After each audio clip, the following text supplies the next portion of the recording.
Welcome to our webinar, which is going to be started in just a few seconds here.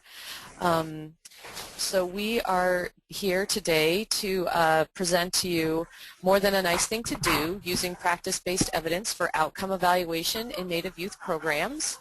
And so just a few reminders on this next slide are to just move any electronic handheld devices away from your computer. Sometimes that can interfere with the quality of the broadcast. And that also is things like your Pandora, your email, any file sharing applications. And the chat is going to be on, so if you have any technical difficulties, you can send a question there. And we're going to hold the question and answer. All you audience members are on mute, and we'll stay that way until if there's time for questions and answers. But also you can ask a question in the question area, and we can do our best to answer that. And so next slide, please. Without further ado, I would like to introduce Terry Cross, the Executive Director of the National Indian Child Welfare Association. Thank you very much. Thank you. I want to get started with our webinar. Also to let people know that I'm actually at the Native American Youth and Family Center in front of a live studio audience, and the guys are cheering me on. So this is a new experiment to have a webinar with a live audience here. Next slide, please. We want to make sure that as we go through this work today, that we put it in the context of the project that we've been working on. It's our project, as we refer to it, as the Practice-Based Evidence, Building Effectiveness from the Ground Up. It's been a 10-year collaborative between our organizations. And I should say we're in the 8th year of 10-year collaborative, and actually now extending with some new grant resources that we recently received. The agencies, organizations involved are the Native American Youth and Family Center, where I am today, the National Indian Child Welfare Association, which I direct, and the Research and Training Center for Family Support and Children's Mental Health at Portland State University. Our overall project is to develop strategies for documenting the effectiveness of NAIA's services. Next slide, please. So as we're, in addition to developing the strategies for measuring effectiveness, we also wanted to develop a process for evaluation of known good outcomes. So when we started this work, NAIA knew that it had good outcomes anecdotally from the community, but really had no data to show people that that was the case. So we really needed to have a strategy of how do you document that in a community-based, culturally specific organization. We're also working on looking at what is the how do we enhance the transition to adulthood, that experience for young people in an agency that builds positive youth identity. But we have one more, I think, purpose that you're going to hear a lot more about in a few minutes, and we're really interested in documenting the relationship between culturally based services and the outcomes of an organization. Next slide. So project partners, as I mentioned, NICWA and the Native American Youth and Family Center, NAIA, and Portland State, and this is a list of our partners in the staff that are working on these projects. Next slide. So NAIA's mission is to enhance the diverse strengths of our youth and families in partnership with community through cultural identity and education. And throughout the rest of our presentation, you're going to see a lot about this issue of cultural identity and the importance of that in the work that NAIA does. Next slide. So as our rationale in this work, we really needed to demonstrate the effectiveness of the overall organization and have a strategy that that would produce data to show those known outcomes. We needed to respond to the needs within the urban Indian community here in the Portland area.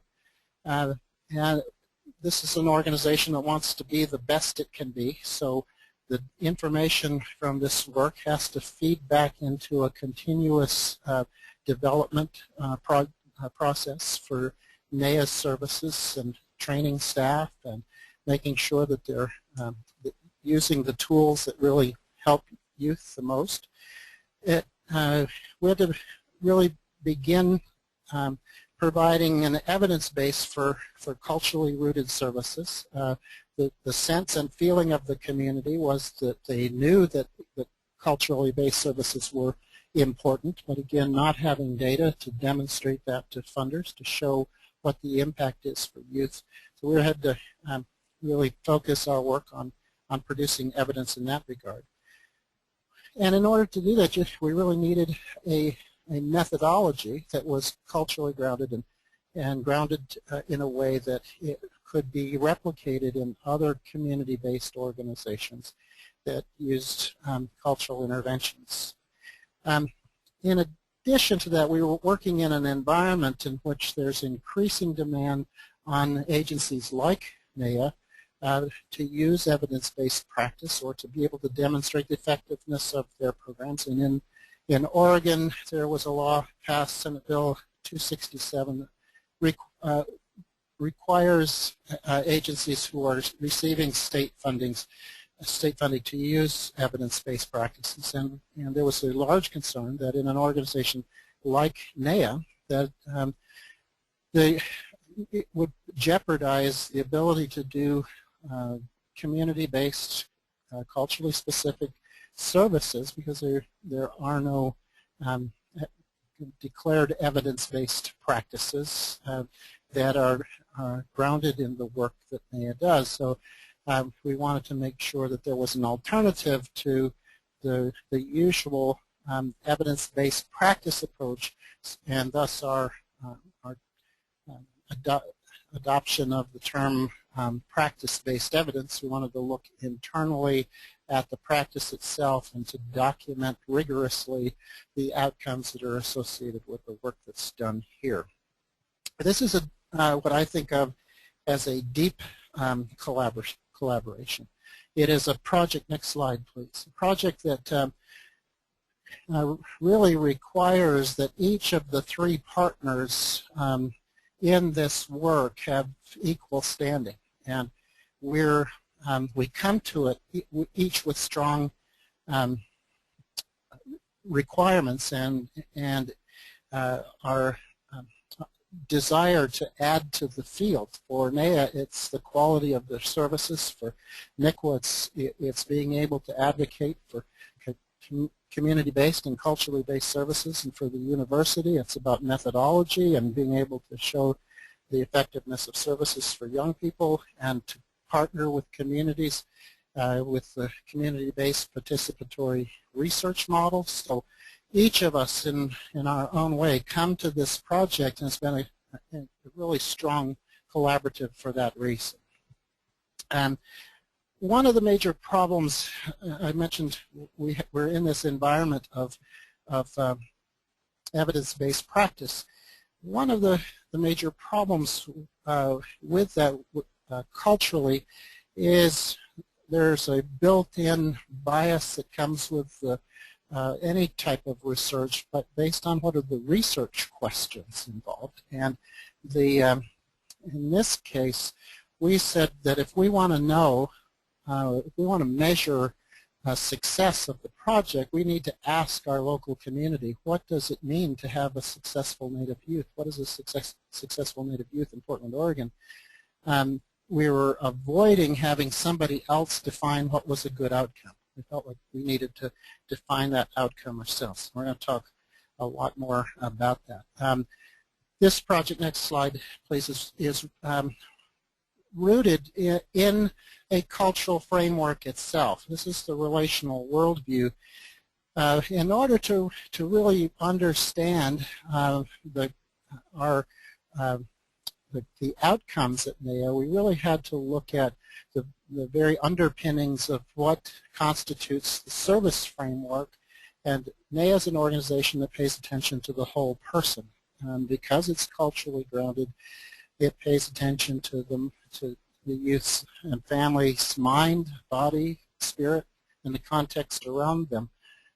This relational worldview is a model that's developed at the National Indian Child Welfare Association. Is based on numerous tribal teachings, not only in the U.S. but indigenous populations around the world. Some see it as a reflection of an individual tribe's teachings, and you certainly will see that some of that reflected here. But it's not meant to be a depiction of any one tribe's teachings, such as the medicine wheel, or it's a composite of many different teachings. And you see around the circle the items that might be included in each of those 4 quadrants. And it's important to say that these are just representative samples. It's not a comprehensive list, because in this model it's inclusive of everything. Cindy Blockstock from Canada has her dissertation is about the relational worldview model, and it is the title of her dissertation is "When Everything Matters," and so this is a model that tries to consider everything. So it embraces complexity. It's probably the opposite of the linear cause and effect relationship model, where things are reduced to their smallest parts. So in the mind quadrant, things like knowledge and judgment, thought processes, emotions, all of the things you see on this list. In the body quadrant, body chemistry, genetics, nutrition, health status, sleep and rest, substance use and abuse. In the context quadrant, the social history, the economics of the environment, the school, work, your community, your peers, and culture, all of that, and much, much more. And in the spirit quadrant, a number of factors that range from concepts of grace, good things that happen to people without our understanding, or some also the things that happen that make life difficult for people that we don't understand. The ability to tap into positive spiritual teachings, a prayer, ritual, ceremony, the avoidance of negative spiritual things that usually show up in religions as a list of things you shouldn't do, like covetousness and gossip and jealousy and bearing false witness. So all of those things are included in the circle. So life is thought to be a balance of all of these things. And so in a program like NAIA, when people are working with youth, every one of these factors around the circle is in play, and the whole young person is being impacted. Next slide, please. So we, in this process of asking the community, what's a healthy Native youth in Portland, Oregon, we had a number of focus groups with young people. And I'm going to say a little bit more about that in a few minutes. We didn't record those focus groups for cultural reasons, but we did go back and ask the focus group members, is this what you told us? So we asked the community to give us feedback about that. So we tested our findings from the focus groups with the people who participated. We did collaborative data analysis. We sorted all of the information from the focus groups around the relational worldview to see where they fit. Did they fit around these quadrants? We presented our preliminary findings back to the community, got feedback, we incorporated that feedback into our analysis, and in parallel process did a literature review to better understand the things that we were seeing and what did other people say about these outcomes. And you're going to see a little bit more of that as we go deeper into this. So we used the findings from the literature review, from the focus group participants, to develop two products. The one we call the NAT, the NEA Assessment Tool, and the NEA Outcomes Planning Protocol. Next slide, please. In our focus groups, we asked the question, what's a healthy Native youth in Portland, Oregon? We asked middle school youth, high school youth, Pathways Youth, which is one of the programs here at NEA, family members, elders, staff, board members, managers, staff. So we were asking everybody, what's a healthy Native youth? Next slide. Here's, as I said, in the analysis process, we sorted those findings around the relational worldview. We wanted to know what is it, what are these factors from these different quadrants this is an organization that wants to foster and help create healthy, strong, well Native youth. So in the mind quadrant, coping capacities, good emotional health, having focus and determination. Personal capacities is the ability to solve problems with other people, to be effective in the world. One of the areas, the personal qualities that are in terms of character, our focus groups told us, our community tells us that education attainment is important and employment is important, cultural knowledge, and you see highlighted in red is cultural identity. It's highlighted because we're going to spend more time talking about that specific issue and its importance. From that body quadrant, things like being able to manage finances, being fit, having access to health care, having healthy lifestyles. This relates primarily to substance misuse, making sure that young people are making good choices, and also having access to housing. In that context quadrant, being able to connect with resources, being able to manage relationships in a healthy way. One that is of particular importance to the Native community is this idea of service. Our community believes that as a young person grows, they have to have a connection and be of service in their community. It's part of a healthy developmental process. And need a sense of safety. Safety has been a theme throughout this process, and I'll say more in a minute about that. In the spirit quadrant, the importance of remaining in balance, of having connection to one's ancestry, having spiritual understanding and participation in practices, and it didn't matter whether it was Christian or traditional Indian spiritual practices, but some involvement, some way to be connected. And then finally, knowledge and skills about those traditional practices. Next slide, please. So we looked around that circle and we said, okay, what can we measure? Are there existing measures out there that will tell us about those items? And we knew we couldn't measure everything, but we wanted to measure several things in each quadrant. So through a search of the literature, we found resiliency measures and measures of hope and measures of future orientation, things that were in alignment with the things that our community had told us. And using those things, and some we created ourselves, created an online self-administered NEA assessment tool that incorporates both those existing measures and the new ones that we created. And following the NEA assessment tool, we realized that there was a step that was needed between the assessment for its implementation in the organization. So a planning protocol for the care managers, care coordinators here at NEA to be able to take the information from the NAT and turn it into a case plan. So there's actually two tools. We conducted tests with young people here at NEA. They gave us lots of feedback about our questions, so we did a lot of question testing and refined the NAT.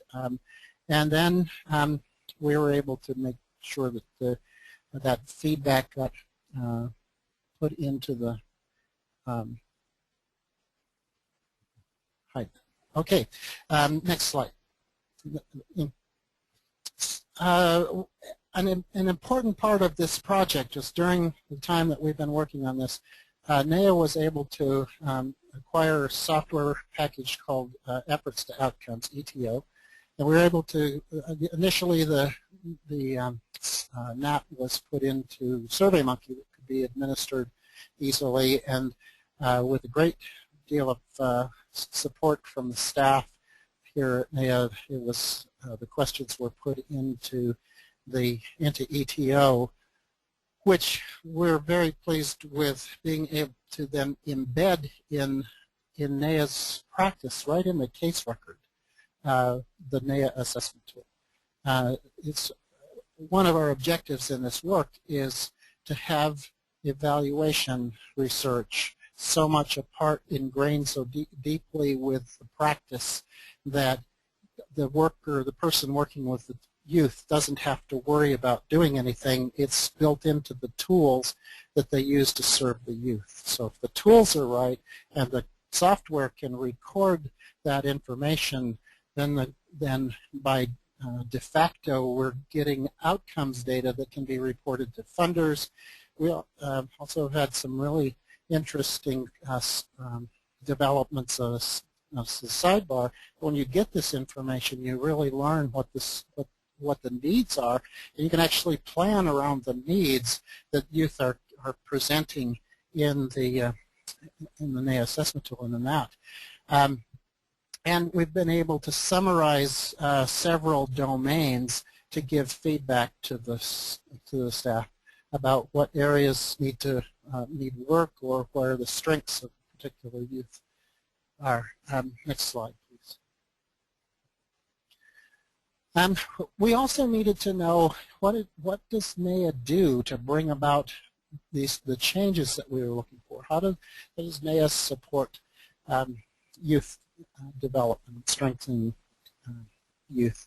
Well, we went about task of defining the practices, and we did round one, and currently we're engaged in a second level of trying to better understand practices. We interviewed the management team. We used the focus group data that we had from questions like, how does NEA help you develop into a successful person? We reviewed all of the documents, the treatment or the philosophy of the organization and its approaches, and we isolated what we referred to loosely as 23 strategic interventions and practices. We're trying to understand that in a theory of change model in order to be able to analyze how are these things that people do at NEA that help youth, how can we understand the relationship between the things that staff do, what the environment creates, and the outcomes produced to the youth. So next slide.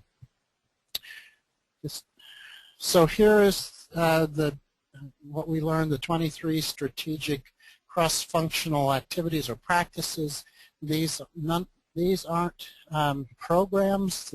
These are things that cut across all of the various programs. So, NEA has a fairly comprehensive set of programs, from its own school to tutoring programs to advocacy, youth advocacy in the community, to a domestic violence program for families, recreation and cultural enrichment, service projects, a youth and elders council. So there's a whole lot of things that young people can get involved in, and they can come to NEA through any door.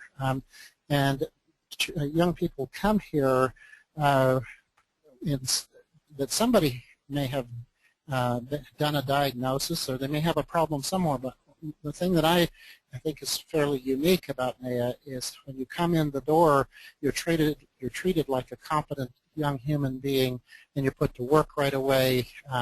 There isn't distinction that you're coming here to get a problem solved. You're coming here to become a healthy young Native person in Portland, Oregon. So here are the things that NAIA reported to us that they do, and we can categorize them around the relational worldview. That NAIA is a learning community, that everybody's treated like a learner, that there's no, quote, mentoring program, but everyone is mentored, that there's a stance of helping young people through being a role model, and that character development is an important part of this, helping young people decide who they want to be in the world, working on emotional development, things like talking circles and counseling, and helping young people deal with and manage their emotions. Identity enhancement, being able to be more, to understand more about who they are in the world as a Native person. In the body quadrant, a category we call talent development. If young people have a particular talent, they get help with that, whether it's a talent in drumming or dancing or singing or basketball or facilitating a group or leading a meeting, many different ways that their talents are recognized and put to work. Helping young people live healthy lifestyles, being a nurturing environment. Young people get fed here, and fed in more ways than one. And a lot of activities, and I mentioned many of those, the sports, the cultural events, the culture night during the week. So there are many different places for young people to have activities. In that context quadrant, service development. In other words, helping young people get involved in serving their community. Activities that mitigate racism. And that can include going out as an advocate and advocating for a young person in their school, in their environment, sticking up for them, making sure that they're being treated fairly. Creating a safe milieu, a safe place to go to.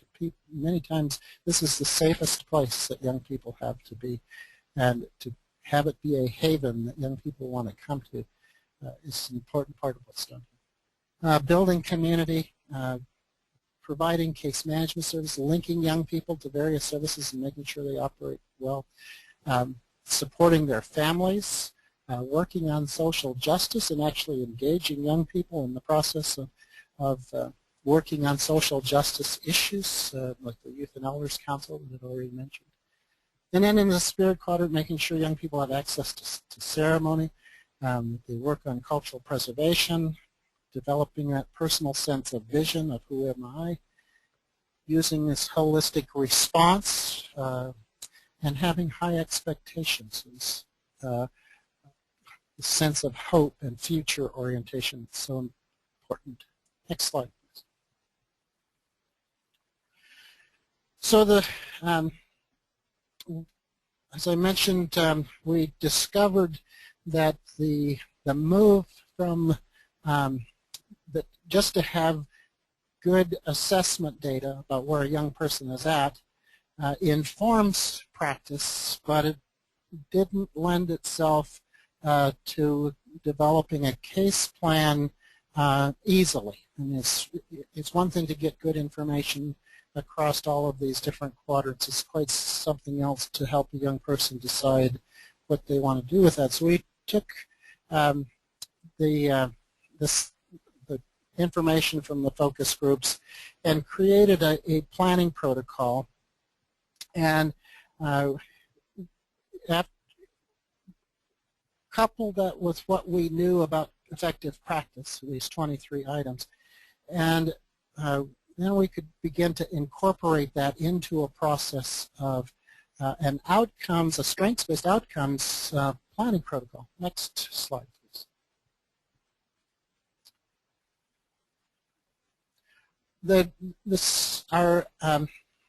The outcomes planning protocol consists of 23 items around the relational worldview. A case manager, and we use that term presentations because it best represents kind of in a larger sense what it is, but it's not a term that's used here at NAIA. It's a you guys are advocates, youth advocates at this point, and this so the youth advocate sits down with the youth, and our first draft of this was written as if the youth advocate would fill it out, but one of the great things about this project is the full participation of the staff in the process. So they looked at the draft and said, no, we have to have the youth. It has to be written in youth language, and the youth have to be the ones who fill it out. It's greatly strengthening the tool, so it's now been rewritten with youth-friendly language, and the advocate and youth sit down together. They sort through where does the youth want to be on these different areas, and together they prioritize one or two items in each of the quadrants, and these are referred to in a plan, in a development plan, as focus areas. Next slide. Now this is one of the items, and we chose the cultural identity because it's such an important aspect of what it is that we do. And this is actually from the first draft of the NAT. We now have this in a 10-point scale with youth-friendly language. But and when we created this, this is one of 23 items. The things that are around that relational worldview that our community said were important. We asked community members and asked the staff, how should we arrange this? We wanted to come up with a behavioral tool where you could look at what are the behaviors on a developmental continuum. What are the behaviors that you see youth exhibiting on a range from negative to positive? And we originally had what the community had told us was a healthy Native youth at the top, and then the community said, no, there's something better than that. Young people can excel what we think is a healthy outcome to an exemplary outcome. So we began to make sure that that tool, and I think we just jumped back on the slide. Can we jump forward? There it is. Okay, great. So you'll see number 2, this is underlined. So for healthy Native youth with cultural identity, the place that we would hope that they would be when they leave NAIA services is that they generally exhibit positive cultural identity, that they identify with positive role models in their culture, they reject negative stereotypes. They may still struggle with a sense of belonging. All of us as Native people have struggles with how do we fit and how do we live in this bicultural or multicultural world, retaining our identity and our heritage. But our community said there are those who rise beyond that so that they consistently use positive language regarding their heritage. They have a sense of pride in the group identity, and they support others who are in that experience, and they support people who experience discrimination. So and you see at the bottom of the slide the the negative qualities that you might see in a young person's behavior. For the care managers, in sitting down with the youth, just the fact of having this conversation, where do you think you fit? Where would you like to be? Initiates a conversation that youth might never have anywhere else in their whole life. So it opens the door to incorporating culture into practice in a way that doesn't happen in very many settings. Frequently, one of the things I get to do is I get to coach those folks who are doing this and to work with young people. And what I often hear is young people rate themselves higher than maybe they really are. That's just fine. the important thing is that you have the conversation, because once the young people rate themselves at a particular level, they try to live up to that level. And then if the goal is to go beyond where they've rated themselves above where they really are, great. They're striving beyond to move that next step beyond. So it's a process that tends to really engage youth. And one of the interesting things to me is the conversations that I get to hear about between the staff here and the young people that they serve are just really incredible conversations. Young people are using the relational worldview model as a critical thinking tool to think about, why am I at this particular place and how can I get the next step? Conversations that that you wish happen between a caring adult and a young person. So we're finding that in the application of the protocol to the actual work, that it engages young people in a way that enhances practice. So again, I want to emphasize this importance of the equality of the partnership here. It's about Nea having a theory of change and a practice model that is informed by research and informed by culture, and then that then produces evidence of its effectiveness through its being embedded in the program. Next slide, please. So we wanted also to know what would the literature in the field say about what it is that we're doing, and our team from Portland State did an extraordinary job of looking at the evidence-based practice literature, looking at the literature that's available on the impact of culture and what its relationships are, so that we could, in part in our analysis of the data from this project, we want to see how it compares with other information from other sources. We also wanted to know how, as we're developing methodology for how you demonstrate the effectiveness of an entire organization, do you have to measure the eventual outcomes, research the distal outcomes, or can you measure the proximal outcomes, the ones, the near term, the intermediate outcomes for young people? We found we've had some important learning in this process. So next slide, please.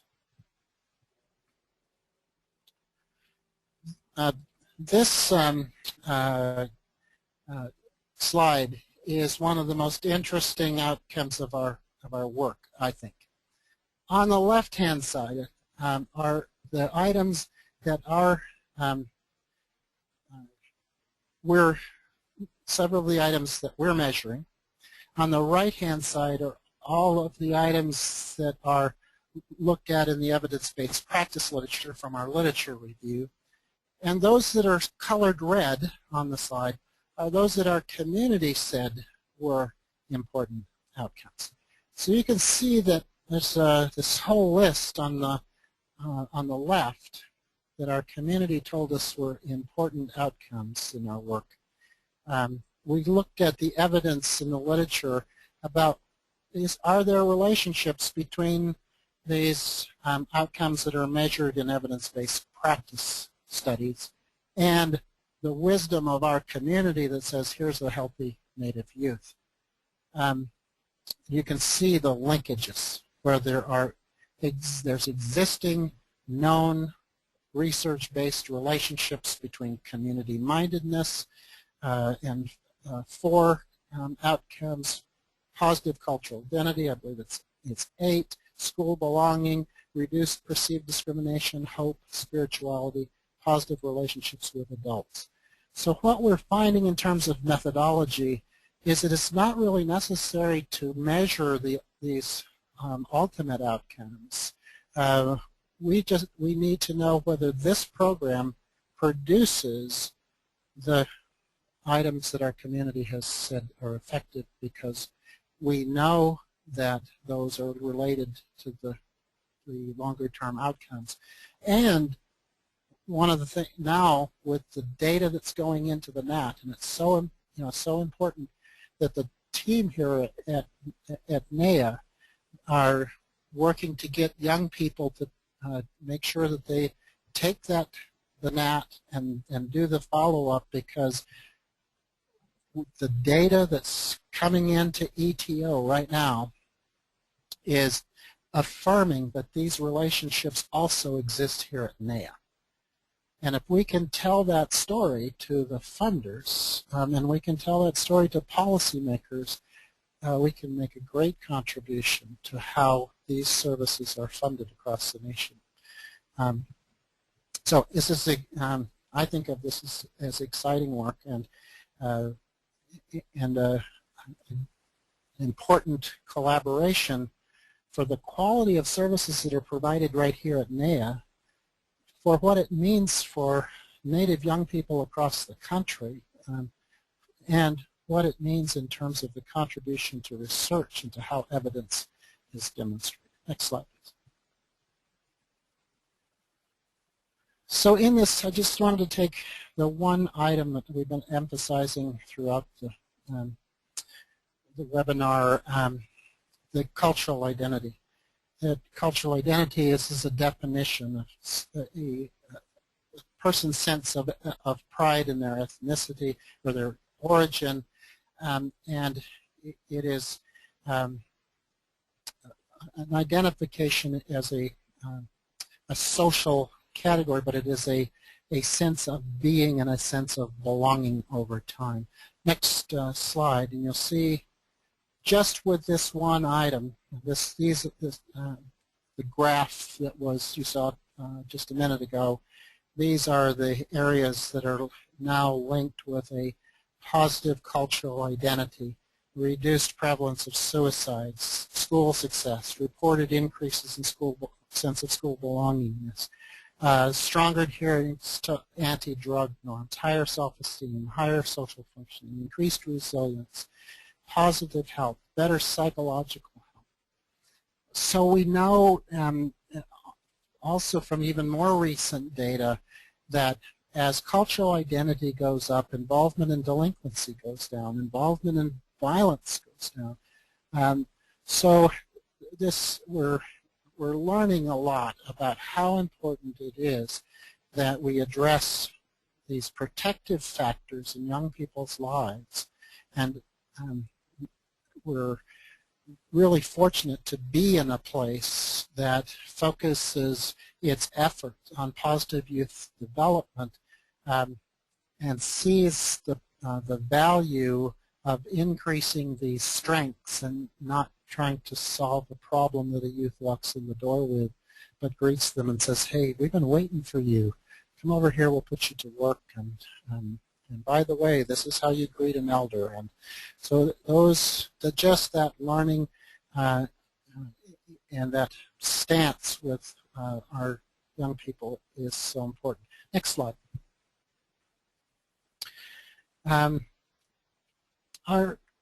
We're trying to, I think I've tried to illustrate, we're trying to build bridges between the service delivery world and the research world, to bring research into practice in a way that it's natural and normal, that it isn't a bother or cumbersome, a way that makes just by the very presence of the work that the practice is enhanced. As I said before, part of what has made this work is by having NEA staff continually involved in the research team. And we so much appreciate Corey Matthews and others who come to our meetings and keep us informed about how the work is progressing and its impact. And I get to come and be, a teacher, a coach, and have the pleasure of watching this happen. So having this liaison role of our involvement in our organizations, we rotate our meetings between our different offices, so there's no mystery about each other's shops or how we go about things, and so we kept that relationship strong throughout. Next slide. So this, even today, this is a interesting experiment. So I'm here before a live studio audience. These guys are laughing at me. Presenting to NAIA staff, as I also get to present to all of you who are out there on the webinar. And one of the things that's happened is making sure that new staff are oriented to the model, making sure that everybody who comes on board gets an orientation and a chance to sit down and be coached with this. So making sure that supervisors are trained in how to help their staff implement the NAT and the NOP, we call it. The one-on-one coaching and case consultation it's been a valuable process, and one that's a pleasure for me to be involved in, because the advocates here at NAIA do extraordinary work with the young people that they serve. I get to hear about the incredible things that you guys do out in the field when you're working with young people, and the critical thinking that you're helping young people with in this model. So as the feedback, though, isn't just one way. We're able in that coaching process and in that training process and the questions that get asked help inform our work in making the tool better. As I mentioned, we wrote the NAIA Outcomes Planning Protocol with one notion in mind, and the feedback from the staff was invaluable to make it be a real living tool as part of enhancing your work. We get to meet regularly with board, management, and staff, and occasionally get to sit down with the elders who have some ownership and pride in this work as well. Next slide. So where we're at right at the moment, we're analyzing data that's coming in. We're really working hard to make sure that the NAT is applied to all the young people who receive the advocacy services. There are many more at NAIA that do not receive the advocacy services, and NAIA's in the looking at how might this fit agency-wide, and so we're in conversation about that. We have some new funding from the Office of Juvenile Justice and Delinquency Prevention, where we're going to be looking at the influence on delinquency outcomes, and to go much deeper into the relationship between those 23 interventions or practices, and really try to drill down on what's happening in that relationship so we can better describe it and to better articulate the practice model within the organization. So as we're gathering data from the NAT and affirming looking at what the research findings are in terms of those relationships, we'll also be able to take the data from the NAT and the case information data from the planning protocol and check whether or not the planning protocol is reflecting what's happening in the NAT. So it should be able to inform practice even better as we get particularly the second and third time information from the NAT individual young people. Next slide. So here's our contact information, and as I said, that our work is greatly enhanced by questions. I believe we have about 10 minutes left for questions. So Chris, do you want to take it over? And I also will open it up to my group here, and I'll repeat any questions that people have in the room. Sure, thanks. One question that we do have, and there's two ways, by the way, for those of you listening on the webinar to solicit or ask questions. One is to put it into the chat, and I can state it. The other is to raise your hand, and we can unmute you, and you can ask the question personally. So one question I got from a chat is that asking about obtaining a copy of the net, or how can other people sort of get access to more information on the net? So I need to repeat the question for the audience here.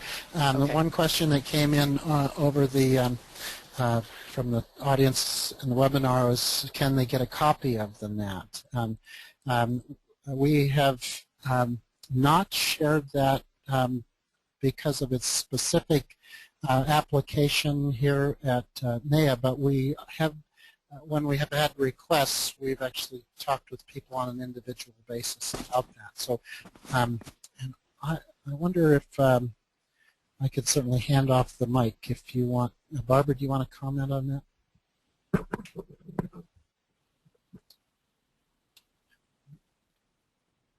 Right. Barbara Friesen is here, my co-principal investigator, and it's important to emphasize the need to adapt the net to each community. And actually we have in our new funding 2 new communities who are going to test out this adaptation process. So, but please contact us directly, and we can discuss that with you.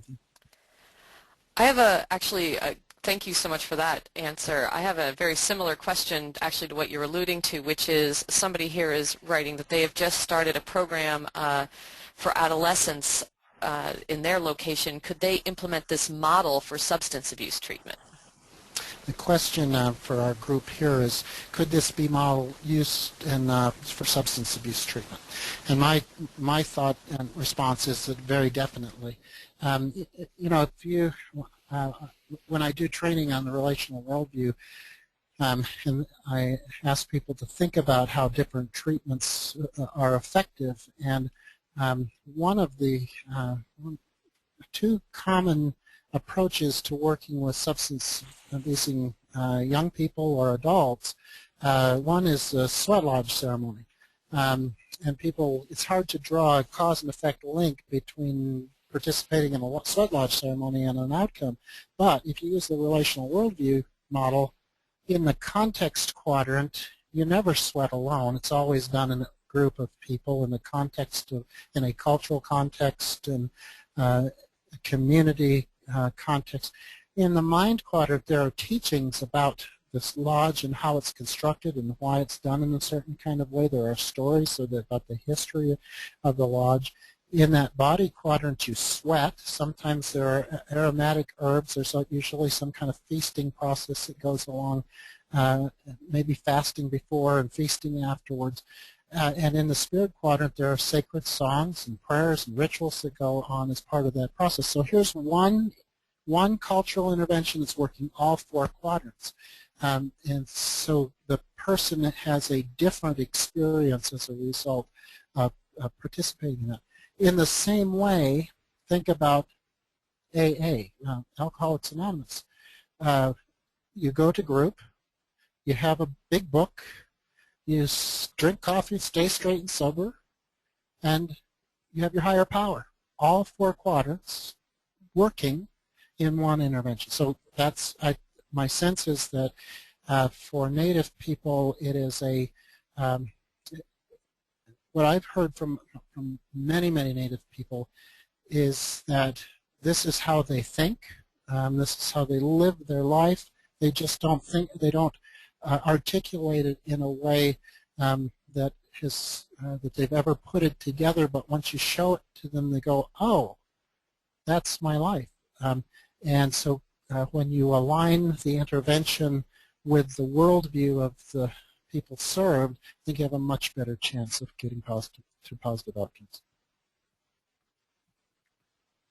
And Terry, I was just wondering if there's questions in the audience that want to be answered, to give people there a chance to ask some questions before I continue with these ones here. Chris is asking if anybody here would like to ask a question, and I can repeat it if you do.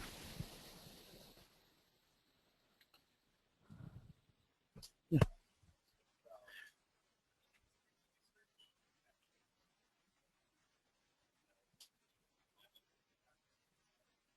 So there's a question being asked in the audience.